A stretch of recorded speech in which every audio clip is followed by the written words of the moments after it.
Welcome back to our fourth episode of NAS's podcast on equity, diversity, and inclusion within school psychology.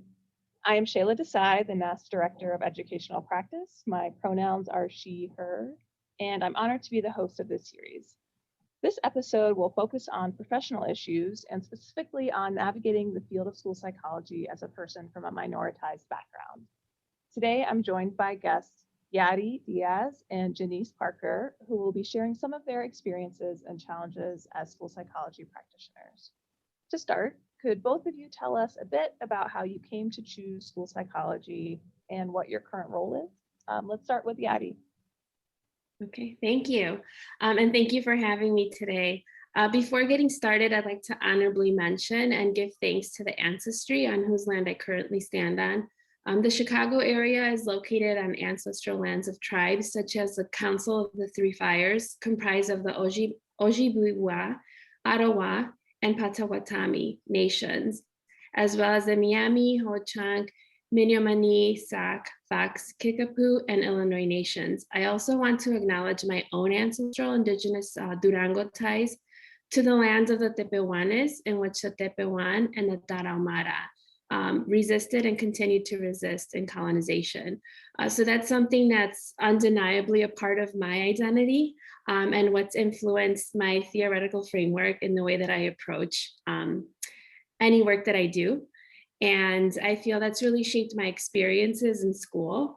Just being a first generation college student, I was someone whose first language was not English. So experiencing that in schools and how that kind of shaped my self-esteem and my identity and my experiences with institutions has been really pivotal. And I started my career as being a teacher and then noticing that I wanted to have a bigger impact at a systems-wide level, but also the psychology aspect of how people form their identity and how they view themselves. I think both of those kind of compelled me to make the switch to school psychology. So that's kind of been my trajectory. Thanks so much for that. Janice, how about you? Yes, and I'm going to try to condense my trajectory and what got me here and make it very short and sweet. But in terms of school psychology, I think like many people in the field, I kind of just stumbled upon it. I always knew that I wanted to work with kids and adolescents, and in particular, to support Black kids and adolescents. Giving some of my early childhood experiences and just experiences in general, and being a Black individual and a Black woman in particular in America. And so I always, tell people for the first half of my childhood, we grew up in a small town in the panhandle of Florida. So just put that in context, right? But in the particular neighborhood, the first half we grew up in, it was, very much so low income, lots of drug and gang activity. And as you can imagine, the elementary school my sister and I attended was underfunded and the resources were not there. Moving forward, when my mom got her degree, we climbed up the economic ladder. We moved to quote unquote the other side of the tracks, went to a different elementary school that was well funded. And you can only imagine the stark differences that I saw. And so those experiences have always resonated with me because it reminded me of the struggles of, Black America, in particular Black kids, and how so much of that is embedded in education and what we do and don't do for those individuals. So when it got time for me to choose a graduate program, I was looking at clinical psychology, counseling psychology, social work, all of the above.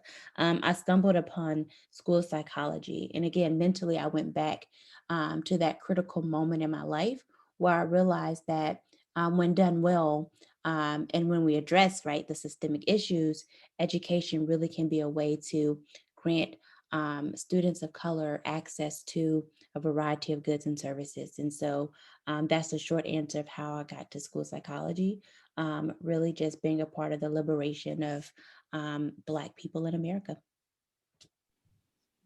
Thank you. So as I said in the intro, this episode is going to focus on navigating school psychology as a person from a minoritized background. And you've spoken about this a bit already, but I'm curious to hear more about your identities, including areas of intersectionality, and anything else you might feel comfortable sharing, because I want to hear throughout this episode about some of your individual experiences, as well as what your perceptions are about some of the common challenges that are faced by others who might share identity with you. So Yadi, if you want to start. Sure. So, the reason why I really went into education was, again, to be a part of an institution that touches a lot of people's lives. So for me, because I had limited experience in terms of different professions, education just was something that was really natural. It was something that I was familiar with, and it was something that I knew the majority of our population had to go through that system. So I feel like that's where there was a lot of potential to make the biggest impact. For me, as a student of color, particularly as a Chicana student who was in the English language track, there were a lot of things that I was starting to internalize about myself, about my community, that was really stemmed in the educational system. So I was noticing a lot of differences between what I was learning about myself, my history, and my identity from my family, and from my community. And it was very different from what I was learning in the school setting. And I began to resist at a very early age. I'm a firstborn, I'm very outspoken. And I come from a history of females who tend to be very strong and outspoken. So I started speaking out in school. I had the opportunity to not only attend schools in the Midwest, but also in the West Coast. So just seeing the different dynamics, both in elementary and then in high school, I had a lot of shifts.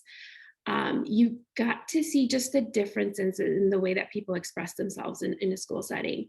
And what I started to notice was in my resistance, there was a lot of oppression. So that to me was very, in a sense, traumatic. And I think it continues to be that way in my professional setting, but in a different way.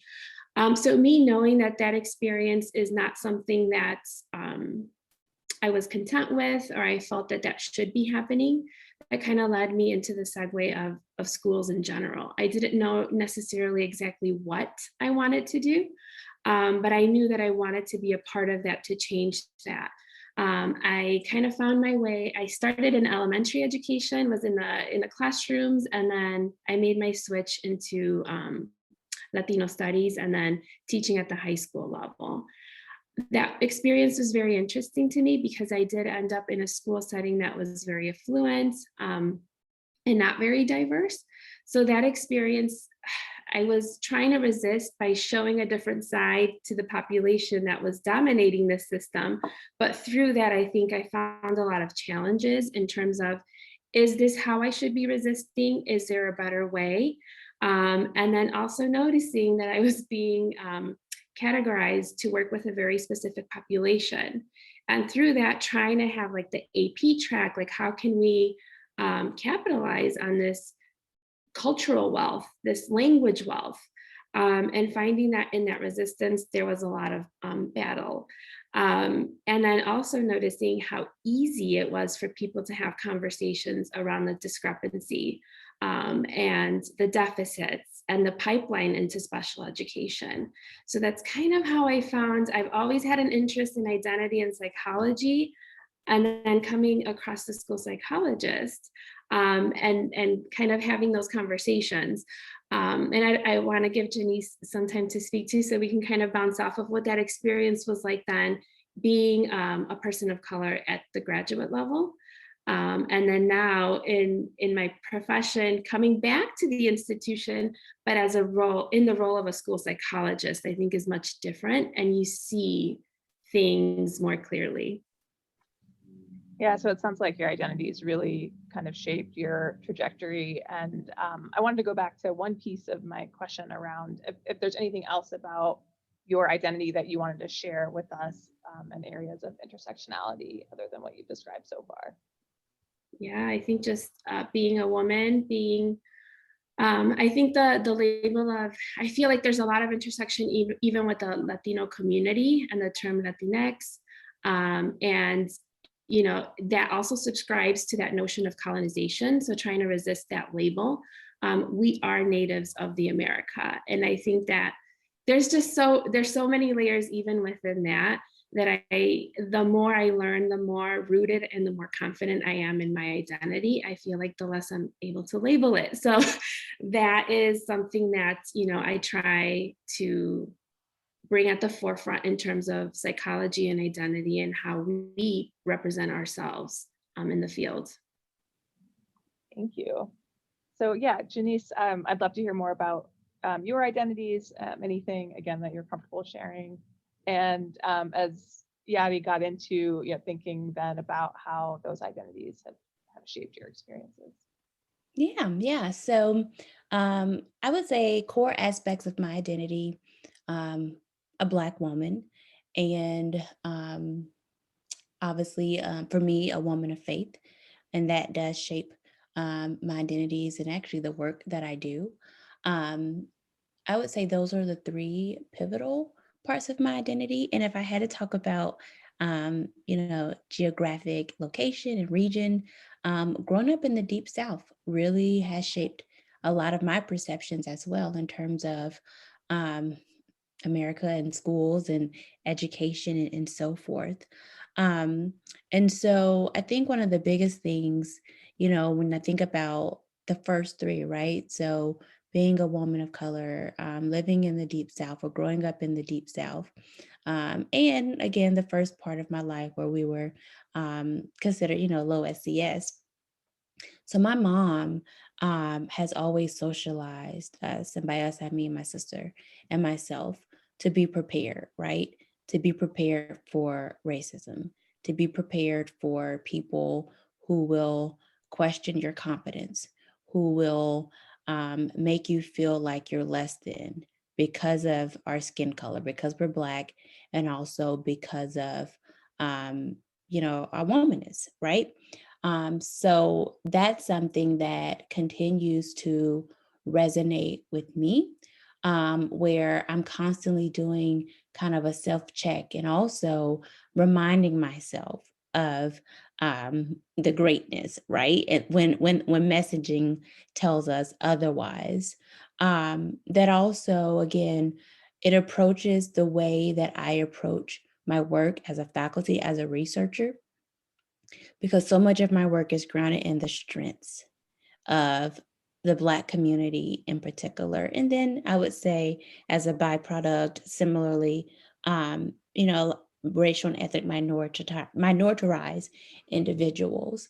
And I say that because despite, being growing up in a single parent home, despite, being low SES and so forth, we had a lot of community-based strengths that surrounded us, that I know in my heart of hearts helped us to get to where we are, helped me to get to where I am, considering all of those different identities that are there. And I think a lot of times in education and in school psychology, we're constantly talking about the deficits, what Black kids can't do, what are all these things against them, right? Which is, of course, so important to consider from a systemic standpoint. But we miss the collective strength that comes with being Black in America, and where that collective strength comes from. That's why I also highlight, for me, being a woman of faith, my church community growing up and even now rallied around my family, my mom, gave us what we needed, the tools, the resources, the motivation, telling us that we can do it and so forth. And that helped us in many ways. And so even now, my research really looks at, religious and spiritual diversity in school psychology, and how do we honor that, especially among so many families of colors. And of course, I recognize not all, right? We're not a monolithic group, but so many families of color where that spirit right? Doesn't necessarily have to be religion, but that spiritual piece, that connection to a higher power, to nature, to our ancestors, to all of those factors. We know that that has kept us afloat for so many years, but as school psychologists, we don't talk about that part of diversity. We don't talk about how that from a mental health standpoint, from a behavioral standpoint, how that has kept people of color afloat, and what do we do with that? How do we sit in front of families in a school setting who may say, um, it's my faith that's keeping me there. How do we build upon that instead of like sitting around like I've seen so many people do when I was in schools, when families would bring up their religion and we'll be like, oh my God, we can't say that. What do? We can't acknowledge it, right? There's separation of church and state, but yet it matters. So that's my long-winded answer of saying all of those identities influence who I am and the way that I operate, and also the work that I do. No, that's really interesting. And thank you for sharing that. I agree, faith is something that we don't focus on a lot when it comes to our training and practice, but you're absolutely right that it does play a significant role for a lot of folks. So I want to also hear from both of you about your sense of some of the common challenges as well as areas of positivity experienced by women of color who are in school psychology. And I want to just have a brief disclaimer that I'm not asking you to represent all women of color here in your response, just some of your perceptions and what you might know from speaking with others who have shared identities. Janice, do you want to start? I know that you've been involved not just in research, but also with school psychology sisters, which I know is a big Facebook group. Yeah. Yeah. So I'm thinking about, my experiences and just some of the experiences that I've heard from others. And again, I appreciate your disclaimer, right? That this is not the experience of all, but it is something to consider, right? To amplify those voices that are so often silenced. I think in short, my personal experiences, but then also what I'm finding and some of the work I'm doing around early career practitioners of color and women of color. Um, is there's a lot of racism, right? And sexism that we often experience um, in school settings. What I have found to be very remarkable about the work that I'm doing, and even as I reflect on my experience, we think the K through 12 education system is like this liberal system, kumbaya, everyone is all about social justice. And no, absolutely not. And when I think about my experiences and the stories that I've been previewed to through my work, but then just connections and genuine relationships with other women of color, it is hard because not only are we, trying to assert ourselves, knowing the moment people look at our skin color, right? That there's these biases, this feeling of I'm questioning your competence, right? Everything my mom prepared us for when we were little. We see it in real time. So I think that's a big challenge there. But then as a woman, something that I also found that was very remarkable when I, talked to colleagues and again, my own experience is the sexism that we experience, not just again, not just from um, our white colleagues, but our Black male colleagues, right? And again, not making a broad sweep. I know there's differences, but that was one of the common themes that we heard in this recent work we're doing, where a few of the women of color would say it was also other men of color, right?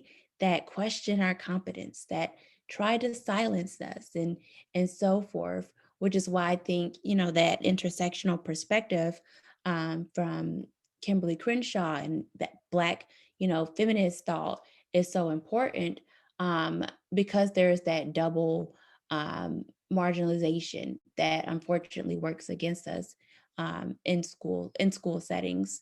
So that's the challenge. In terms of the strengths, I just love how we support each other. I love how it truly is a sister, right? Or sisterhood. I love how we understand each other's woes, and we create safe spaces for us to get that out. I was just listening to a podcast this morning. It was talking about how women of color, especially Black women, tend to report, feeling depressed, stressed, anxious compared to white women. And the speaker was saying, as Black women and women of color, we had to own our feelings and be honest with our feelings. And so I just love the network that we've created um, in school psychology. And hats off to Kiera Fulmore, right, the founder of School Psych Sisters, who's also a dear friend of mine. But I just love the collectivism that we have. There's nothing like it. And for me, it keeps me afloat to let me know that I'm not alone in this. And I have genuine people who understand it, who have my back in different ways. Yeah, that's amazing. Yadi, what about you? What would you say are some of the common challenges and areas of positivity? And Denise, when you were speaking, I could relate to a lot of your points. So I feel like you said it all very nicely. I think one thing that stood out to me, and this could be just my curriculum and instruction background and my teaching background, with this notion that schools are very liberal. I feel like that's not a notion that I've ever picked up on. And I think maybe in school psychology, right? Like that's where I felt like there was this disconnect and misunderstanding of school systems and how they have historically marginalized certain populations, and very intentionally. And I think too, with the pandemic, it just being in the school setting, you mentioned like it's really hard when you're in that system. There's a lot of microaggressions. There's a lot of, assumptions made about people. I almost feel like the higher up you get in your education, the harder it is for you, because the bar is set higher, there's more expectations. And even though you're meeting those expectations, it's never enough, right, in the school setting.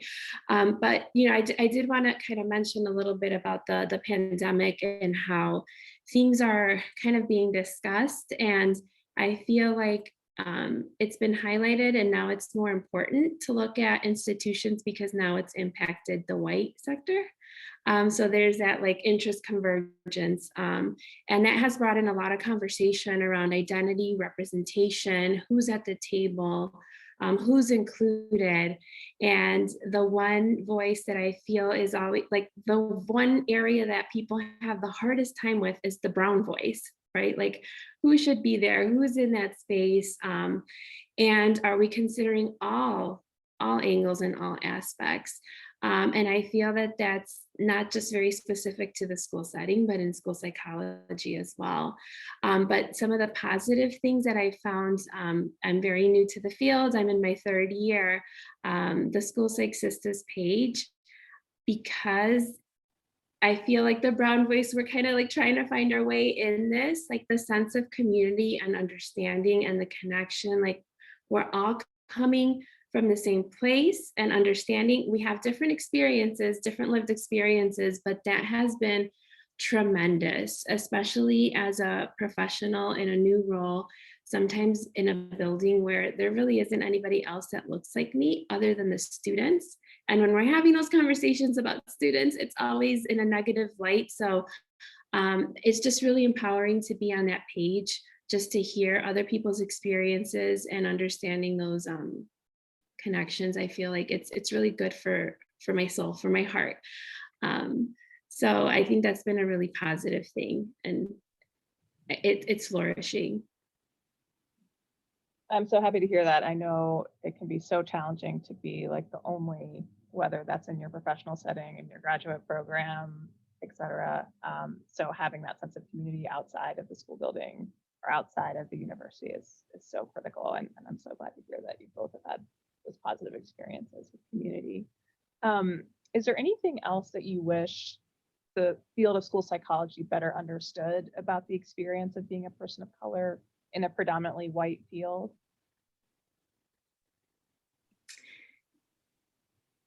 Go ahead, Janice. I think that's So much, right? But a couple things that stands out to me. I think we have to understand that racial and ethnic minority people, we're often on the front lines fighting the fight, right? Um, because we don't get the luxury of, after our 8 to 5 job, turning it off, right?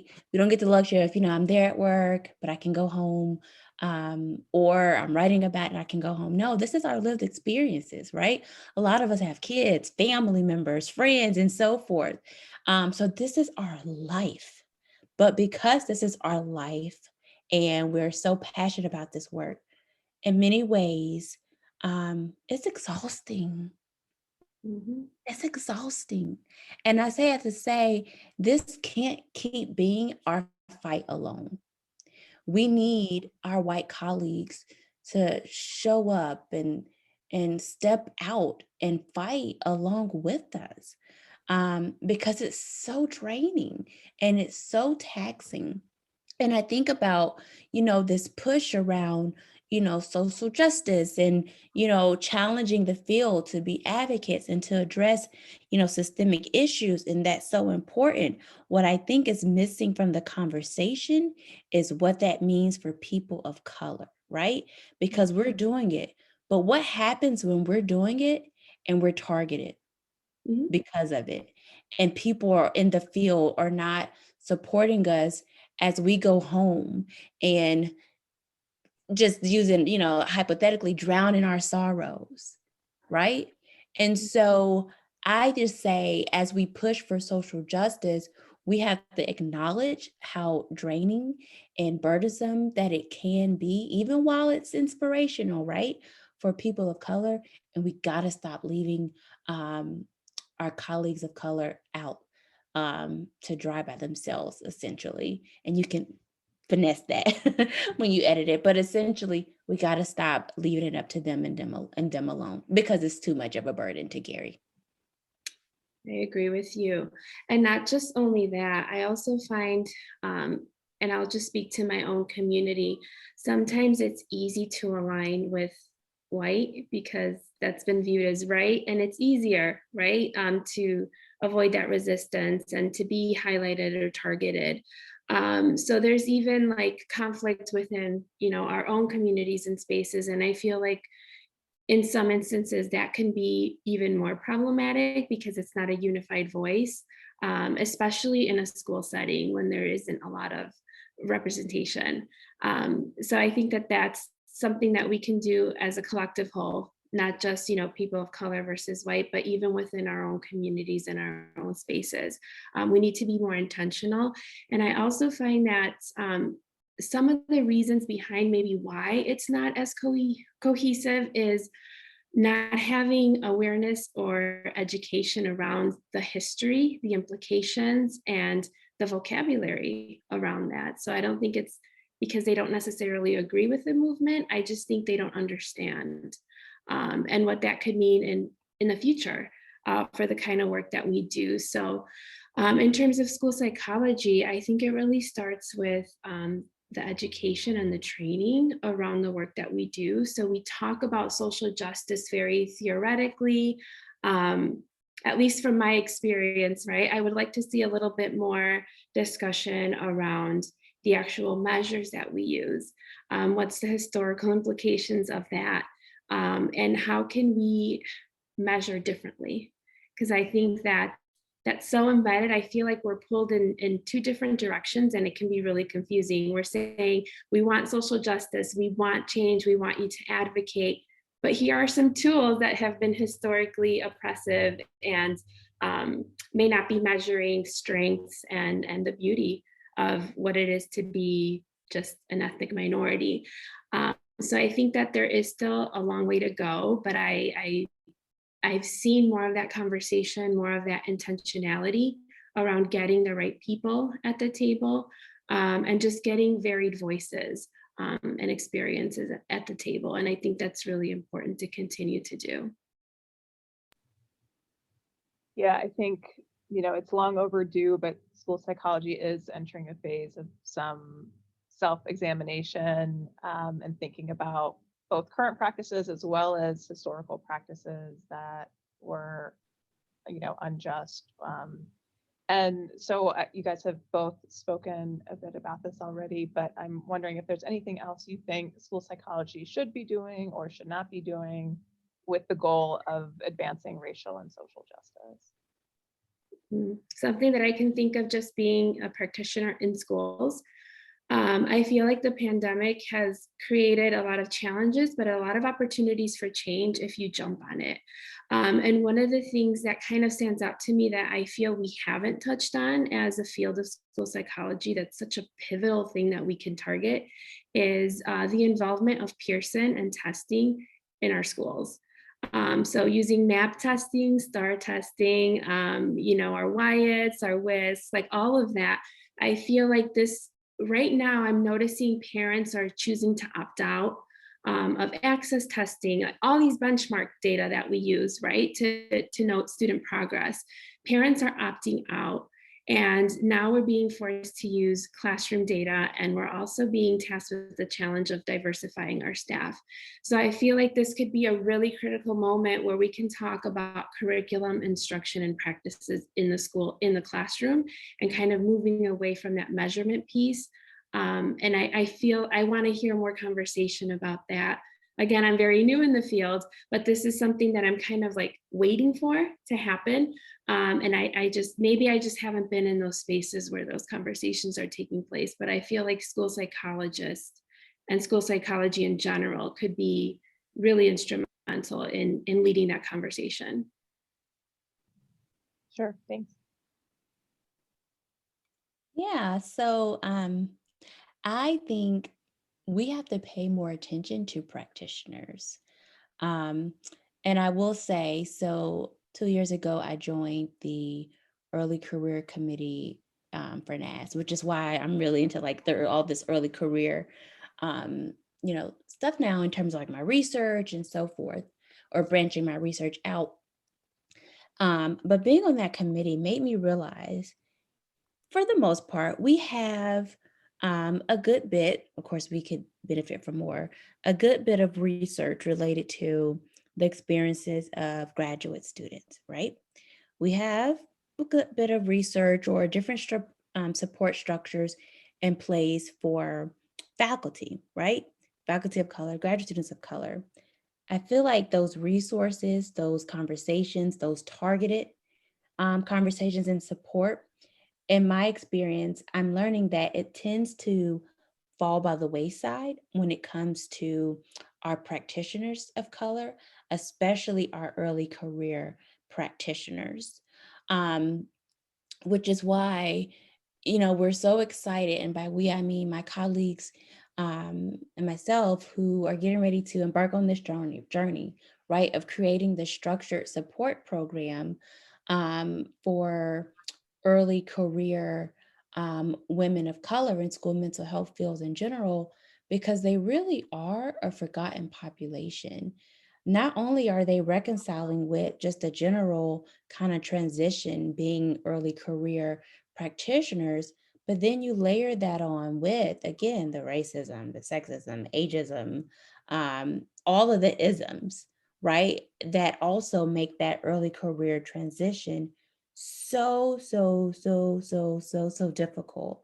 And so I do think as a field, we have to do a better job of making sure that those that are transitioning are supported. And I know we have different mentorship programs or opportunities, but at least in my experience, nothing that's structured, right?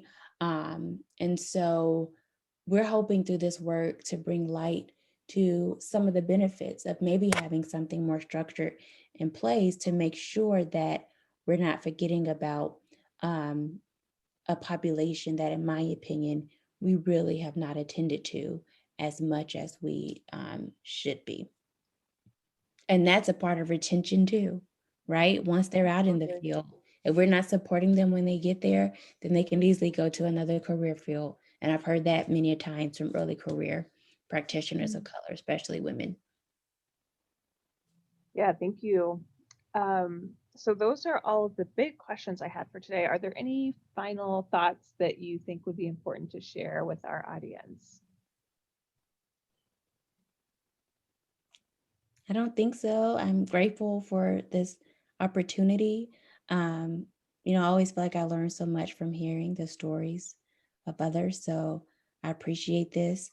And I hope that we can just continue to do the work and be about it and not just talk about it. I agree. I'm very grateful for this opportunity, especially being so early in my career. I've learned tremendously from just hearing Denise speak. I'm so glad that you're at the forefront of the research and getting that messaging out there. I think that's really powerful.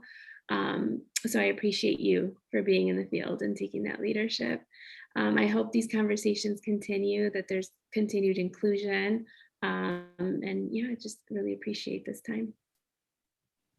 Denise and Yadi, we very much appreciate the time you spent with us today. It has been such a pleasure to hear from both of you, and I thank you both for being so open about your respective journeys in school psychology. For everyone listening, thank you for joining and taking an interest in these critical issues. We look forward to the rest of the series and hope you'll tune in for the next episode. For more information on EDI topics and social justice, please check out the NASP website. Thank you.